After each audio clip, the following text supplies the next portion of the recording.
रायपुर दक्षिण विधानसभा उपचुनाव के लिए अभी तारीखों का ऐलान नहीं हुआ है, मगर इस हाई प्रोफाइल सीट पर प्रत्याशी कौन होगा, इस पर सबकी निगाहें टिकी है। वैसे रायपुर दक्षिण सीट भाजपा का गढ़ रही है, लेकिन अब बृजमोहन अग्रवाल के मैदान में न होने पर इस सीट पर कांटे की टक्कर हो सकती है। देखिए एक रिपोर्ट।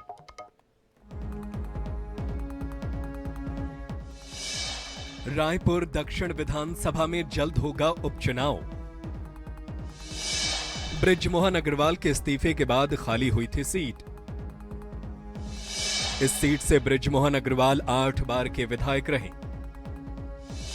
अब उनके मैदान में नहीं होने से हाई प्रोफाइल सीट पर होगी कांटे की टक्कर। सीट से बीजेपी का प्रत्याशी बृजमोहन के पसंद का होने की चर्चाएं तेज। बीजेपी से पूर्व सांसद सुनील सोनी, मीनल चौबे के नाम की चर्चा। गौरी शंकर अग्रवाल, केदार गुप्ता, संजय श्रीवास्तव के नाम की चर्चा। कांग्रेस में सन्नी अग्रवाल, एजाज ढेबर, आकाश शर्मा के नाम दौड़ में। सतनाम पनाग, प्रमोद दुबे, कन्हैया अग्रवाल के नाम की चर्चा। रायपुर दक्षिण विधानसभा सीट भाजपा की परंपरागत सीट रही है। इस सीट से बृजमोहन अग्रवाल 8 बार के विधायक रहे हैं। उन्होंने हर बार इस सीट से बड़े मार्जिन से जीत हासिल की है। ऐसे में उपचुनाव के लिए प्रत्याशी चयन में बृजमोहन की पसंद का ध्यान रखा जा सकता है। हालांकि इस मामले में बीजेपी का कहना है कि बीजेपी में किसी व्यक्ति की इच्छाएं नहीं होती। बृजमोहन अग्रवाल वरिष्ठ नेता हैं, 8 बार के विधायक हैं। उन्होंने कभी अपनी इच्छा प्रकट नहीं की। उनका मार्गदर्शन तो लिया ही जाएगा।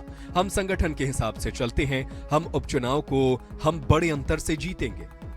आपने देखा होगा कि माननीय बृजमोहन अग्रवाल जी हमारे प्रदेश के बहुत ही वरिष्ठ नेता हैं और लगातार 8 बार से इस क्षेत्र से लगातार जीतते आ रहे हैं, परंतु उन्होंने अपनी इच्छाएं कभी व्यक्त नहीं की और हमारे संगठन के बहुत ही वरिष्ठ नेता हैं। उनका मार्गदर्शन, उनका सुझाव, उनका इतने सालों का जो लोगों के पास जो जुड़ाव है, वो इस चुनाव में एक बड़ा जो है हम लोगों के लिए कारगर सिद्ध होगा। और रहा सवाल कांग्रेस का, तो कांग्रेस अपने नेताओं की चिंता करे।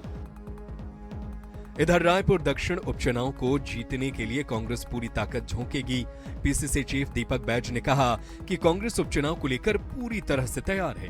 जहां तक बृजमोहन अग्रवाल की पसंद का सवाल है, मुझे नहीं लगता कि भाजपा बृजमोहन अग्रवाल की पसंद का ध्यान रखेगी, क्योंकि भाजपा लगातार वरिष्ठ नेताओं को दरकिनार कर रही है। बृजमोहन अग्रवाल को भी दरकिनार किया जा रहा है। बिल्कुल हम तैयार हैं इसके लिए। अगर चुनाव आयोग आज अगर डेट डिक्लेयर कर देता है, ऐलान कर देता है, रायपुर दक्षिण विधानसभा उपचुनाव